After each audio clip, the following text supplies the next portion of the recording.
Y hasta ahora quiero darle la bienvenida en los estudios de los desayunos en Quito al Procurador General del Estado, doctor Íñigo Salvador. Gracias por acompañarnos. Muy buenos días. Buenos días.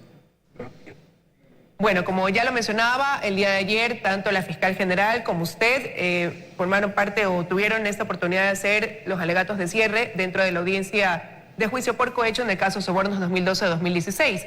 Usted hizo una locución sostenida de cómo habría funcionado esta estructura para viabilizar fondos para Alianza País. ¿Cómo resumiría usted al cerrar este caso por parte de la Procuraduría de lo que resultó ser la trama de corrupción dentro del caso Sobornos? Muchas gracias. Bueno, primero quisiera comentarle que ayer finalizaron, después de tantos días, los alegatos de cierre. Terminamos a la 1:30 de la mañana con los alegatos de cierre de todos los procesados, de modo que ahora el Tribunal de la Corte Nacional de Justicia se retirará a hacer las consideraciones necesarias antes de dictar su sentencia en los próximos días. Yo resumiría este caso como, de verdad, este es el juicio del siglo. Es un caso en donde tanto Fiscalía, y creo que a Fiscalía hay que felicitar efusivamente por el trabajo de investigación y el trabajo de acusación que ha hecho en este caso, la Fiscalía ha demostrado que de verdad existió una trama de corrupción liderada desde la Presidencia de la República con el apoyo y la coordinación de funcionarios de rango medio y alto de la administración pública, con la recepción de sobornos por parte de contratistas del Estado, destinados esos dineros fundamentalmente a financiar las actividades del partido de gobierno.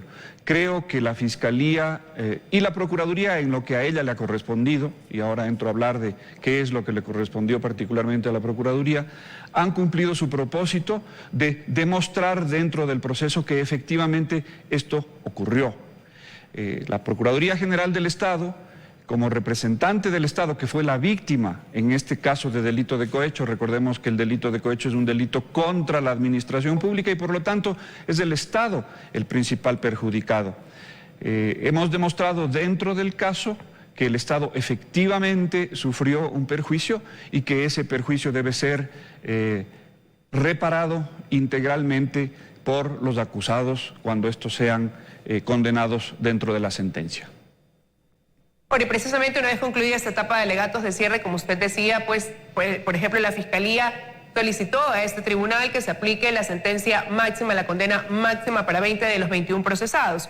Usted, al término o dentro más bien de su exposición, pues en algún momento dijo que, o pidió a los jueces, afrontar esta coyuntura y también decía que se debe aislar y erradicar a estos agentes de corrupción con una elección ejemplarizadora para todos estos corruptos. ¿Cómo espera que se traduzca entonces este pedido ya en el accionar de los jueces? Bueno, la Contraloría General del Estado y la Fiscalía General del Estado y la Procuraduría se ha sumado a ello, han pedido la pena máxima, que en este caso de cohecho agravado es una pena de 5 años más, tratándose de todos aquellos que han sido acusados con agravante, 1/3 de la pena. Estamos hablando entonces de 6 años, 8 meses. Esto en función del principio de favorabilidad. Recordemos que el cohecho fue acusado a la luz del artículo 286 del antiguo Código Penal, que era la norma que regía al momento de los hechos y que por lo tanto es la que tiene que ser utilizada. El Código Penal establecía una pena de 6 años para este tipo de cohecho. Sin embargo, en función del principio de favorabilidad, se les debe aplicar la pena establecida en el Código Orgánico Integral Penal, el código vigente ahora, que es una pena menor. La pena prevista en el Código Penal era la de 6 años, la del Código Orgánico Integral Penal actual es de 5 años, más 1/3 por la agravante de haber actuado en pandilla o, como dice el nuevo Código Orgánico Integral Penal, 2 o más personas. 1/3 de 5 años es 1 año 8 meses adicional, 6 años 8 meses para aquellas personas acusadas con agravante. Para aquellas personas acusadas con atenuante, en cambio, la pena es la de 1/3 de la pena mínima, que es 3 años. Por lo tanto, esas personas podrían ser condenadas, y digo podrían porque corresponde a los jueces decidir ahora, podrían ser condenadas a 1 año. Y obviamente la Procuraduría, como estuvo presente en el proceso como acusador particular, lo que ha demandado es la reparación integral. Aquí, en la introducción que usted hacía, se hablaba de una posición de la Procuraduría y una distinta de la Fiscalía General del Estado. Ahí quiero hacer una aclaración. No, en realidad la posición es unívoca. La Procuraduría General del Estado inicialmente demandó la reparación integral por un monto del triple del daño causado por la vía exclusivamente de los sobornos. Los sobornos equivalen en este caso a 7.600.000 y pico mil dólares, que por 3, que es el baremo que establece el artículo 286 del Código Penal, estamos hablando de algo superior a 23 millones de dólares solo por la vía de sobornos. Sin embargo, la Fiscalía introdujo este nuevo elemento, que es el elemento del monto total de los contratos, que deberá ser considerado por los jueces a efectos de establecer la reparación, que es un monto total de 1.130 millones de dólares, que servirá obviamente de base para los jueces para determinar el monto de la reparación. La Procuraduría obviamente acogió este elemento adicional planteado por la Fiscalía General del Estado, y también propuso que ese sea el monto de la indemnización, el monto a considerar a efectos de la indemnización. Es decir, que sí coinciden en este valor de 1.130 millones, porque la Procuraduría decía 23 millones, con el cálculo que usted acaba de mencionar, pero que a eso se le sumaría el monto de los contratos primados con las empresas involucradas. Es decir, que la cifra sí sería coincidente. Es una cifra coincidente, pero una cosa que sí quisiera aclarar, es una cifra propuesta al tribunal, y el tribunal, sobre los elementos que hemos aportado, tanto las partes acusadoras, Fiscalía y Procuraduría, como los elementos de descargo que han aportado los diferentes procesados. Recordemos que los procesados están en diferentes situaciones. Hay unos que son funcionarios públicos, que son los que han recibido los cohechos, y hay otros que son contratistas del Estado, que son los que han ofrecido los cohechos.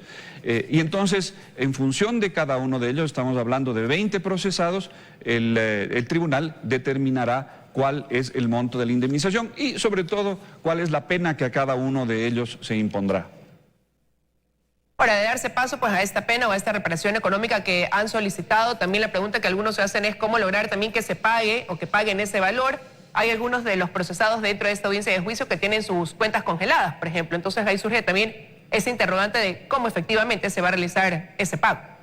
Sí, recordemos que una de las cosas que inicialmente se hicieron fue tomar medidas cautelares de tipo real, es decir, congelamiento de cuentas, embargo de propiedades inmuebles, etcétera, etcétera, de cada uno de los diferentes procesados.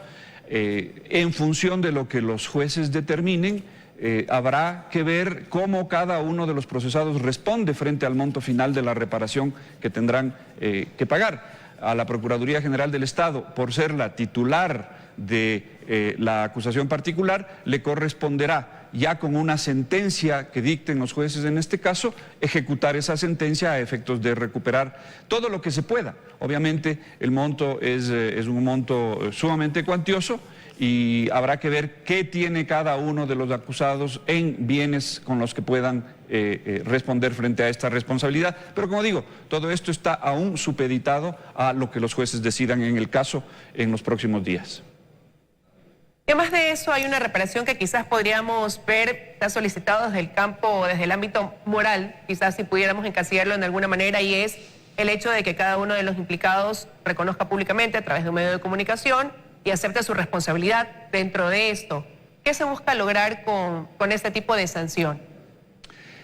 Como usted me mencionaba en la pregunta anterior, este caso no solamente trata de dinero, este caso trata sobre una seria lesión que se ha hecho a la moral pública.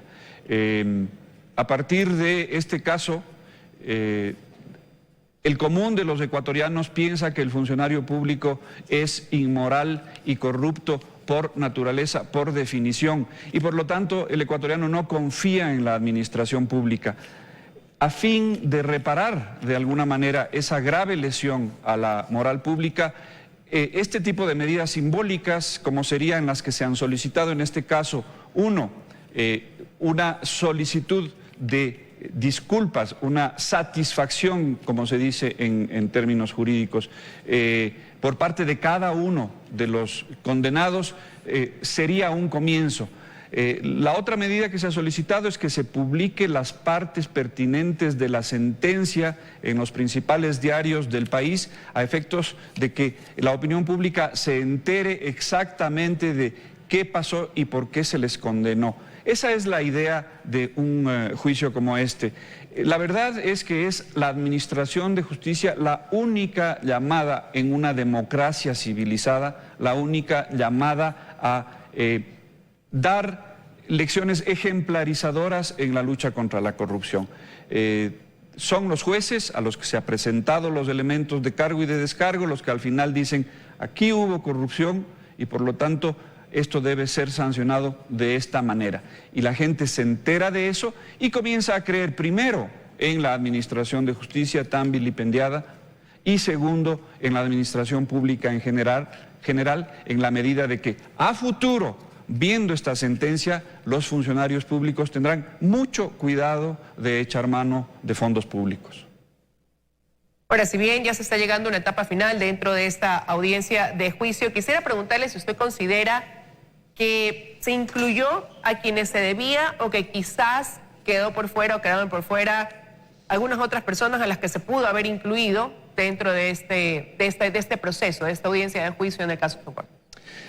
Yo en eso soy muy respetuoso de las competencias de cada uno. La Fiscalía General del Estado es la titular de la acción pública penal y por lo tanto correspondía a ella solicitar la vinculación de quienes ella consideraba que debían ser vinculados. Pero no solo eso, a veces ocurre que el funcionario de la Fiscalía, en este caso la Fiscal General del Estado, puede tener toda la intención de vincular a varias personas, pero no puede hacerlo a falta de suficiente prueba luego de la investigación. La señora fiscal se ha manifestado ya en el sentido de que en los próximos días veremos otras investigaciones y otros procesos que son, digamos, derivaciones de este caso Sobornos 2012-2016. La justicia va a pasos no demasiado rápidos, pero sí firmes. Entonces yo sí creo que en el futuro estaremos viendo cómo esta trama de corrupción, que es solamente, alguien lo dijo, la punta del iceberg, va a irse develando y la Administración de Justicia, con la intervención de los entes acusadores, en este caso Fiscalía y Procuraduría General del Estado, iremos desbrozando este difícil camino para que al final se haga la luz y se sepa, por lo menos en torno a este tema, cuáles fueron todos los hechos y quiénes fueron todos los responsables. Bueno, yo se lo preguntaba también porque siempre se cuestionó o estuvo expuesto el tema de Odebrecht, de si se debió incluir o no, ya que esta podía haber sido una posibilidad también para que se pueda dar una sanción contra esta empresa constructora. La doctora Daniela Camacho, en su auto de llamamiento a juicio, precisamente hizo referencia a este tema. Corresponde entonces a la Fiscalía General del Estado ahora enfocarse sobre la empresa Odebrecht, sus ejecutivos y representantes aquí en el Ecuador, pero también probablemente a muchos otros protagonistas de esta enorme trama de corrupción, que como he dicho, no es la única. Lamentablemente, la corrupción en la contratación pública ha sido una lacra que ha manchado a la administración pública en el Ecuador durante muchísimos años. Por eso decía yo, esta será una señal para los corruptos de todos los tiempos, una sentencia condenatoria, en este caso será una señal muy clara para los corruptos de todos los tiempos, los que en el pasado delinquieron para que no vuelvan a delinquir y los que tengan la tentación de hacerlo para que sepan que se les viene una sanción ejemplarizadora. Y usted ya lo mencionaba y adelantaba lo que ha dicho la Fiscalía de que se abren quizás nuevos procesos por otro tipo de delitos conexos. Aquí se ha hablado de enriquecimiento ilícito, de peculado. Y ahí le pregunto, señor procurador, si usted se sumará también como acusador dentro de estos procesos de investigación que puede realizar entonces la Fiscalía. Es mi obligación como Procurador General del Estado presentar acusación particular cada vez que el interés público se vea comprometido, naturalmente sobre la base de los elementos de convicción que pueda recabar la Fiscalía General del Estado. Pero sí, esa es mi intención. La Procuraduría General del Estado, a partir de este caso, sienta un importante precedente de intervención del Estado en la recuperación de los bienes que le han sido privados por vía de la corrupción. Así se hará. Bueno, y como usted ya lo mencionaba, eso está en mano ahora de ese tribunal, de los jueces, podrá tomar semanas si es que consideramos el tiempo que le tomó, por ejemplo, a la jueza Daniela Camacho llamar a los procesados o decir quiénes eran los que iban a estar dentro de la audiencia de juicio por el delito de cohecho, en este caso sobornos. Pero sí quiero preguntarle si usted considera que esta decisión que se vaya a tomar dentro de los tiempos que se vayan a cumplir puede tener alguna implicación en ese proceso electoral de febrero del 2021, considerando que quizás algunos de los hoy implicados en esta audiencia pueden tener aspiraciones electorales. Esa es la postura que ha querido posicionarse en la opinión pública. Yo puedo dar fe, al menos desde la óptica de la Procuraduría General del Estado, que esto no tiene ningún cálculo electoral. Y lo he dicho paladinamente en varios foros dentro y fuera del país.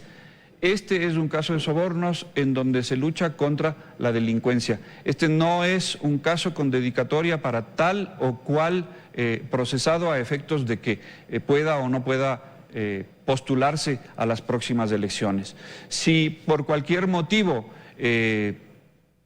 la sentencia no puede salir antes de la inscripción, del plazo de inscripción, no pasa nada. Se seguirá con el proceso, porque recordemos que obviamente dentro del procedimiento penal están previstos recursos que pueden ser planteados. Esta sentencia que se dicte en los próximos días o semanas podrá ser objeto del recurso de apelación primero y posteriormente incluso del recurso de casación. De modo que hasta el mes de octubre de este año, que es cuando entiendo vence el periodo de inscripción de candidaturas, pudiera ocurrir que no tuviéramos una sentencia ejecutoriada. Eso a la Procuraduría General del Estado le tiene sin cuidado. Lo que le interesa a la Procuraduría General del Estado es que las personas que sean encontradas responsables del delito de cohecho se vayan a la cárcel, purguen su pena y sobre todo resarzan al Estado por el daño causado, sean quienes sean, pretendan o no pretendan ser candidatos a futuro. Quiero agradecerle, señor procurador, su presencia esta mañana aquí en los desayunos de 24 horas. Muchísimas gracias a usted.